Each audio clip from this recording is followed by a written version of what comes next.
Okay, start na natin. Thank you sa tilapia nyo guys, ang sarap. So mag-aalauna na ng May 7. So, kanina nakapag-usap ko kay Charles and not as aspiring CEO. Pero ngayon, impromptu dito, may isa tayong tatanungin na isang aspiring CEO rin na si Richard Ken pala, Richard Ken Perlas ng HHYD din. Kasama rin natin si Charles pa rin nandito. Tatanungin ko silang dalawa at tatanungin din daw nila ako. So, tayo natin, mag-flow lang tong conversation. Sige, habang kumakain si Ken, unahin muna natin si Charles. Tapos na siya kumain ng tilapia.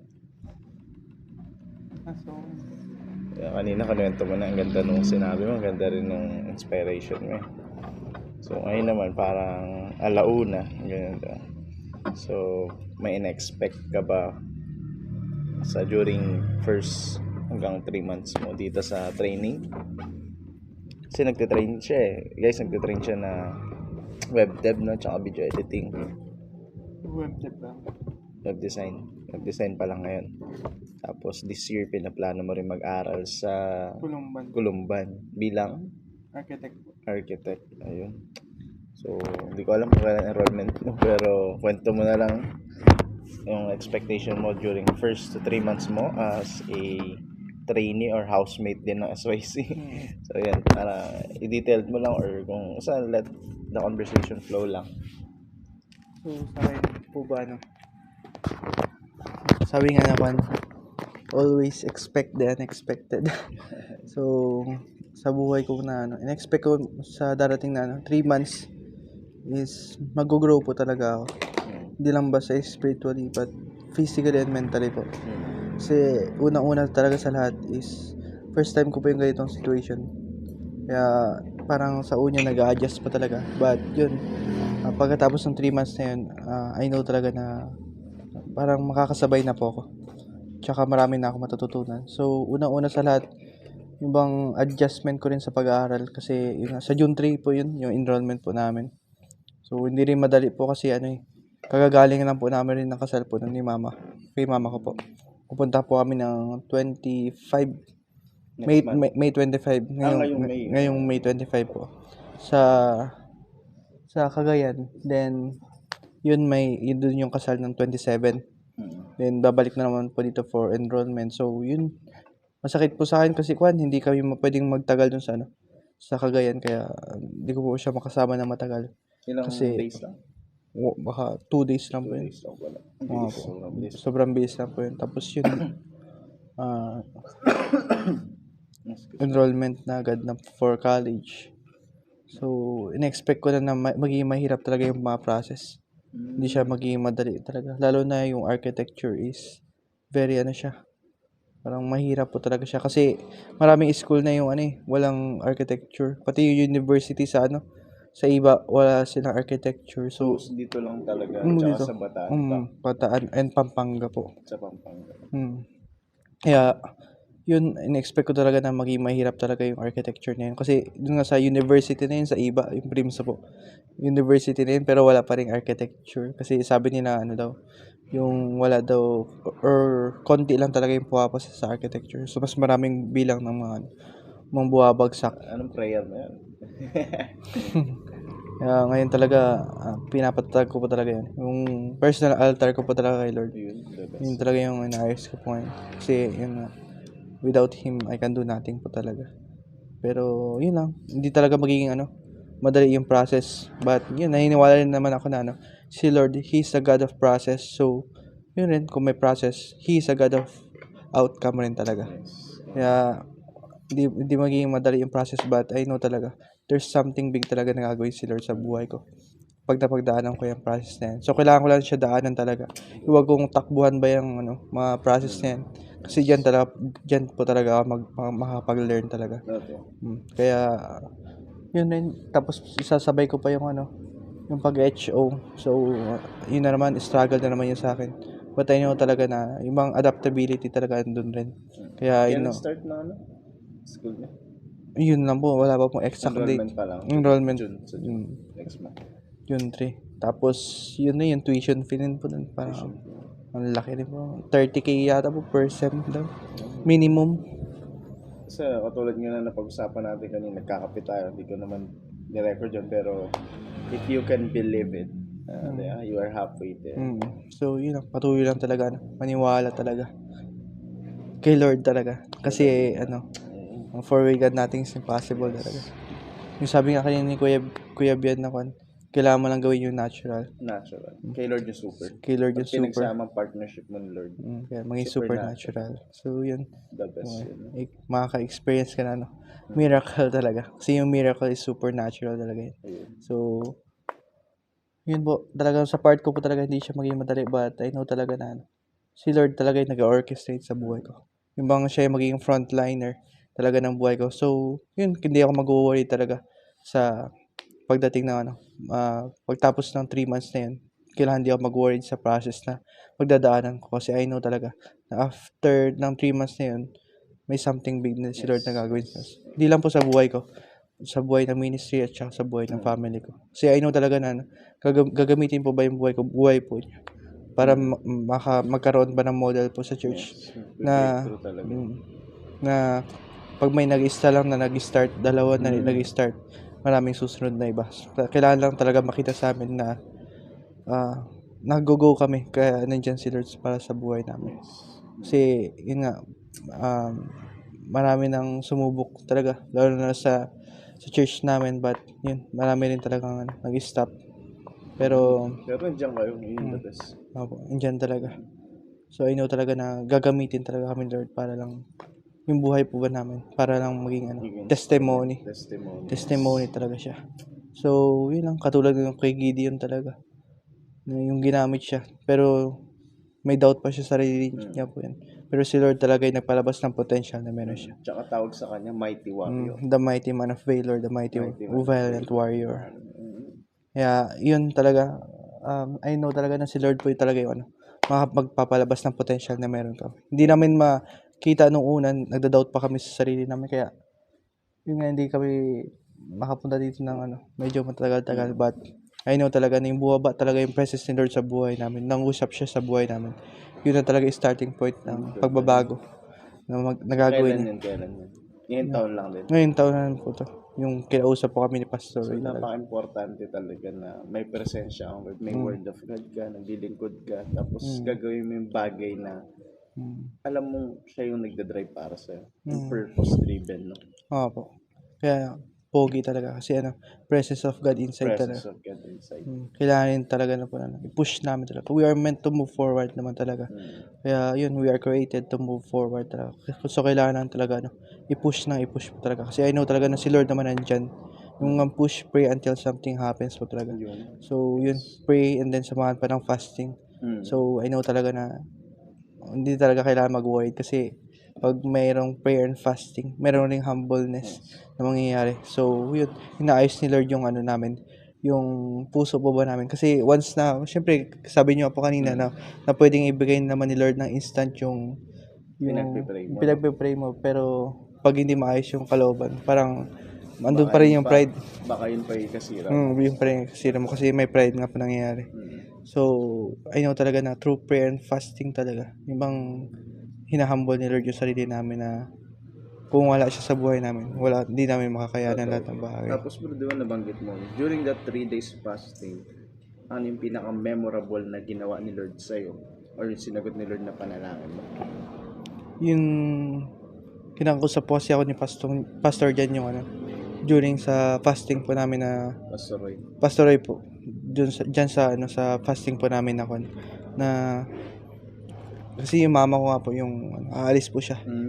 Tsaka so nitong taon ka lang nag-prayer fasting ng 3 days? Oo po ngayon. Sabay po kami ni Kuya Ken po. So mahirap po siya kasi nakakanginig ng talaga yung flesh mo, di-deny niya yung gusto ko ng pagkain. Gaganon. Lalo na po yung pangatlong araw.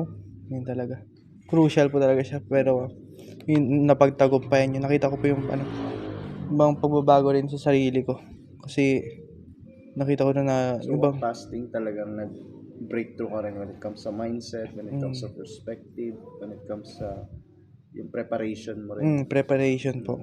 Kasi siguro pag wala yung prayer and fasting na yun, yung bang yung pagdadaanan ko ay na brokenness, kasi brokenness po to ngayon, kasi nahiwalay ako sa family ko, tapos nahiwalay pa ako sa community ko, nahiwalay pa ako sa church ko. So, bago talaga lahat sa'yo. Opo, all things talaga bago talaga, all things new. Parang Genesis 12:1-2 talaga. Opo.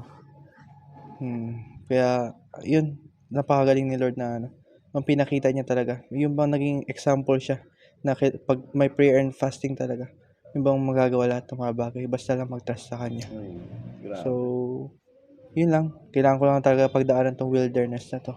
But, yun nga, kailangan lang talaga mag-trust ako sa Kanya. Hindi katulad ng Israelites na puro sila, salita kay Lord, na parang nagreklamo kaya tumagal sila ng 40 years sa wilderness. But si Jesus Christ talaga, 40 days lang talaga siya nag-fasting. Tsaka sinunod niya yung kalooban ni Lord. And then yun, parang mapabilis po talaga siya pag may prayer and fasting. Imbes na 40 years yung paghihirap mo, naging 40 days na lang. So, nakita ko ba yun sa buhay ko naman, na through prayer and fasting po talaga, yung mga ina-expect mo na mangyayari sa buhay mo, parang unexpected pa yung bibigay po ni Lord sa buhay. Parang yung kamay ng Lord na sa'yo. yung bang parang yung sabi mo na gusto mo yung bagay na yun, pero yung bibigay pala ni Lord mas sigit, mas the best pa. Mas the best pa talaga dun. Yung sabi nga sa na sa yung naglalakad sila sa wilderness na na yung bang the best is yet to come sa buhay nila. Yung bang kukunin natin yung milk and honey. Yung hindi yung sa buhay ko ba na hindi lang ako masasatisfied sa manna and water. Kasi I know talaga na there's a milk and honey along the way, promised land. So, kailangan ko lang talaga pagdaanan yung wilderness yung process na yun. Hindi siya magiging madali, but I know talaga, yung bang reward na bibigay ni Lord is more than enough po ba talaga sa buhay ko. So, yun lang masabi ko lang po talaga sa buhay ko ngayon, yung nangyayari ngayon, na kahit mahirap, all glory belongs to the Lord pa rin po talaga. Kasi I know talaga na pag may trials, may problems, may mga testing, doon talaga lalabas yung mga testimony talaga. So, I know talaga na He's able naman sa buhay ko, na hindi niya ako pababayaan. So, yun lang. I always put my trust na lang talaga po sa Kanya. Sa Kanya lang. Yun lang po. Thank you, Charles. And very well said. And glory to God talaga, no? So, pakinggan naman natin si Ken as aspiring CEO at bakit ba niya gagawin to at ano yung kwento niya. Kaya pakinggan na lang natin siya, guys. Ayun, so, yun, thank you for giving me the opportunity. So, yun nga, ako si Ken, and isa ako sa mga primary leaders ng HHYD. So, ayun, and then, yun nga, aspiring CEO din, yun. Though, yun nga, when it comes to, to anointing talaga, yun nga, anointed as CEO talaga, yun. So, yun, yung story ko, way back 2019 siya. So, yun nga, ang nangyari kasi sa akin nun is, ang laging pinag-uusapan sa church niyan is all about vision. So, yun, marami ako naririnig ng mga testimony nung dati na may na-receive akong vision about sa ganito, may na-receive akong vision about sa ganyan. So, ako, nagkaroon ako ng curiosity. Tinanong ko si Lord, ano tong vision na to? Gusto kong maranasan tong vision na to. Bigyan mo ko ng vision, Lord. So, yun nga, lagi ako nag-a-ask kay Lord nun. The one time, meron kaming youth service. So, yun. Yung pastor namin biglang nagsabi, pikit yung mata namin. So, pinikit namin yung mata namin, and then, kailangan daw, kung ano yung makikita namin, na yung sa future namin 10 years from now, o kung ano man yung yun na yun, isulat namin. So, yun. Ako, before, parang paputyo-putyo lang ko ano yung mga pangarap sa buhay. Ito, ganyan. Pero, yun nga, even before naman, parang ang taas kasi ng mga pangarap ko sa buhay dati. Unang gusto kong pangarap is maging astronaut talaga. Then, di-discourage ako ng mga pinsan ko nun kasi, paano kung nagutom ka dun? Sabi lang ganun. So, sabi ko, sige, hindi na pala ako maging astronaut. And then, grade 6 ako nun. piloto naman. Pero syempre yung reality ng buhay talaga, hindi afford yung kung ano yung kakailanganin para dun sa sa pagpapilot. So hindi na lang, parang ganun. Then yun, nagustuhan ko yung pagiging IT rin nun kasi dati kong cell leader is graphic designer siya. So nagustuhan ko rin yun hanggang sa ginusto ang psychology yan, pero nag-end up ako sa computer science. So yan, nung time na yun, youth service, pumikit ako na meron akong curiosity talaga na gusto ko talaga maranasan yung vision na yan, magkaroon ng vision. Pinakita sa akin ni Lord, ang pinakita sa akin ni Lord, the vision is yung ako nakasuit and and then meron sa background na may 2 building. So ang sinulat ko nun, company owner, yung sinulat ko. And then dinikit ko siya sa cross nun, and then pinag-pray. And then dumating yung time 2023, yun yung time na may unang sined sa amin sa booth 1, isa sa mga primary leader namin, na para maging CEO ng home office. So doon ko unang na-visualize talaga yung kung ano yung magiging company na meron ako, kasi yun yung yun din yung fina-find out ko nun na Lord, binigyan mo ako ng vision about sa ganitong bagay na to. Ano to? Parang kailangan kong yung makita yung buong picture, parang ganun. So yun, dumating yung time na nagkaroon ng 40 days fasting nun. That's the first wave. That was December. That was May to June June 2023, karoon ng first 40 days. So sumabak ako. Dumating sa point na na hindi ko siya natapos. Hindi, doon din dumating yung time na, of course, masyadong extreme yung pressure na meron noon. So tatanggal ako sa leadership din doon. So ang pinag-uusapan nun is all about portion. So ang sabi ni pastor noon, kunin niyo yung portion niyo. During this 40 days fasting, kunin niyo yung portion na meron kayo. Then ako, dumating ako sa point na yung desperate moment of life, karoon ako ng ganun. So inask ko si Lord na, Lord, hindi ko natapos yung fasting, Lord. Kahit katiting lang na portion, okay na ako.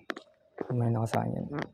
And then, binigay niya sa akin yung word na Genesis chapter 30 verse 30. Ang sabi doon is yung sabi ni Jacob kay Laban, you have few before I came.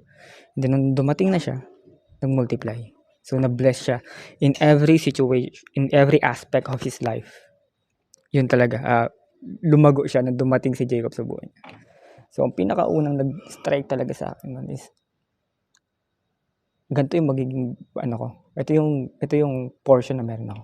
Tutulong ako sa mga tao na in order for them na magkaroon sila ng increase. Hindi dahil hindi dahil sa sarili kong galing o kundi dahil kay Lord. Kumbaga nagiging dahil nga sa connected ako kay Lord. Parang wifi siya eh. Connected ka sa pinaka-main, and then nadadamay yung yung napapasukan mo. It's either community, yung family na meron ka. So ayun, yun yung naging talaga sa akin that time. And then yun, 2024, yun, may mga times talaga na nag-try ako na mag-apply ng work, pero syempre wala siyang anointing, so hindi siya nag-work. And then dumating yung time na pinabalik ulit ako dito sa SYC 2025, and then bigla ako tinanong ni Pastor Raul if pwede bang, if gusto ko daw bang mag-CEO na. Yun, so sabi ko, yes agad ako. Without hesitation, nag-yes agad ako kasi gusto ko siya eh. And then yun, tsaka ako na inisip ko kung saan ako kukuha ng pera kasi 30,000 yun.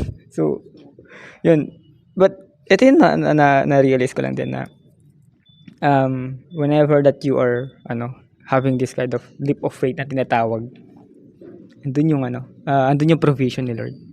Pag sinabi ni Lord na go lang, and He will do the rest talaga. So yun, 2025 yun, na-receive ko yung anointing, kasi yun talagang pinaka hinihintay ko noon that time.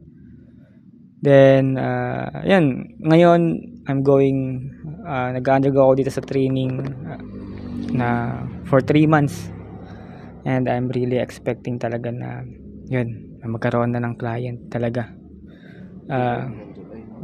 June daw. End of June. Meron na talaga yun, so nilolook forward ko siya. Yan. Yun, okay lang din kung ano yung fun fact mo. Bakit ka nasama ngayon dito? Okay lang kung share mo sa akin. Ito fun fact lang din. Actually, wala akong plano na, kumbaga wala masyado sa utak ko na bumalik ulit dito sa SYC. Kumbaga dumating ako sa point na gawin ko to, kaya ko to mag-isa. Parang ganun, kakayanin to, ganto ganyan. And bigla akong niyaya ni Pastor na maglinis daw ng dorm ni Charles. Ako, all in ako. Syempre, dorm yun, and then new chapter of his life. I want to be part of the new chapter of his life din. So yun, ang nangyari nun, naka-short ako nun, pero nakasapatos ako, syempre. Then ako, panlinis talaga. Yun, yung kasi yun yung nasa mindset ko maglilinis ng dorm. Then pagdating ko, bigla ako nakutuban, bakit parang familiar tong daanan na to na pupuntahan ko. Then malaman ko sa SYC pala. So ayun, pumunta ako dito sa gitna ng SYC talaga nung that time. May hawak-hawak pa akong timba, basahan, tapos walis. So nung tinginan sa akin yung mga nagtatrabaho dito, so parang nakakaya. So yun. And then yun na, dumating yung time na kinausap na talaga about doon sa Then doon din ko rin naranasan yung ma-break yung meron ako. Kasi nga gusto kong gawin mag-isa. Gusto kong mag-solo. Then meron akong mga ideas dito sa about sa mga bagay na kailangan kong gawin. And then nung time na nakita kung ano yung idea na meron ako, biglang binasag-basag na ganun. And at the same time, I really do appreciate yung time na yun, kasi yun nga, nata-challenge Mas maganda kasing nata-challenge yung idea na meron ka kaysa sa walang nagcha-challenge doon. Kasi hindi mo masyadong maiisip kung ano yung mga, hindi mo maiisip kung ano yung pros and cons ng mga bagay na yun, ng idea na meron ka. Pag malaman sa Proverbs, diba? Pinakamaganda daw yung marami kang advisor para pagdating sa decision making, meron kang wise decision. Yun. So yun, tama yan. So yun, yun, kumbaga that time talaga nakangiti talaga ako nun. Marami nakakarinig kung paano gisahin yung idea na meron ako. Pero nung time na yun, nakangiti lang ako, and then I have this kind of joy in my heart. So yun. Yun ang kwento ko. So yun. Sige. Thank you. Very well said. And abangan natin yung journey ni Ken at saka journey ni Charles. Ikaw bro, gusto mo bang magsalita dito to become a soon aspiring CEO, or yung purpose mo sa life mo? I-share mo. Sige. Ito, extra to, bonus to, si Maiko to. Ano apelyido mo bro? Sabihin mo na lang sa kanila. Ay, Jollibee pa siya. Thank you. Ano yung sasabihin niya? Yung di ba aspiring CEO ka? Anong pangarap mo sa buhay? Or ano ka ba ngayon tapos in the future? Ano yung nakikita mo through Smart Life? So, ang nakikita ko lang sa future ko is to be a successful man, and yung nakikita ko yung future ko na ipupunta yung mga family sa mga mamahaling lugar, ganun yung mga pangarap ko dati na gusto ko talaga maabot. But in the future talaga yun. And ang kailangan mo talagang para matupad yun is hard work and faith of the Lord yun talaga. Yun.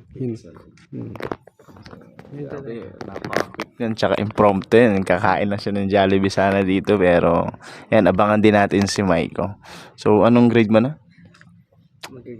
Mag-grade 11 siya. So, abangan din natin yung journey nito. Kami, mga housemates kami dito ng SOAC. And see you sa progress nitong si Charles, si Ken, si Maiko at kanina kay Nat. So, 4 sila. So, meron pa, marami pang tao dito. Marami pa mga CEOs. And yeah, see you and thank you for listening.